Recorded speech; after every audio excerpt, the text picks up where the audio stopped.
በሰላም ነው ግን ሁሉም ሰው የተመሳሰለው ከ16 እስከ 23 ምናምን አካባቢ እድሜ ላይ ያላችሁ ሰዎች በጣም ተመሳሳይ ናችሁ። በቃ መንገድ ላይ ስታዩ አለባበሳችሁ ተመሳሳይ ነው፣ አወራራችሁ ተመሳሳይ ነው። በቃ ሙዳችሁ ኦራችሁ ምናምን የምትንቀሳቀሱበት እንትን አክታችሁ ተመሳሳይ ነው።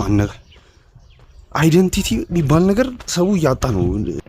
አንድን ሰው ስፔሻል የሚያደርገውን ነገር እያጣችሁት ነው።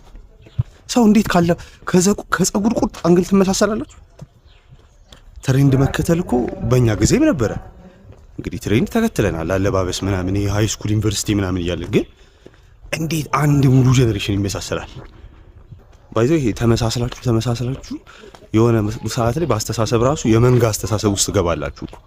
ደግሞ ውጪውን ነው የምትመሳሰሉት ሁሉ ጊዜ። ቤታችሁ ብቻችሁን ምናምን እኮ የሆነ ደብቃችሁ የያዛችሁት የራሳችሁ አይደንቲቲ ያላችሁ፣ እሱን ግን ሰው ፊት ማውጣት አትፈልጉ።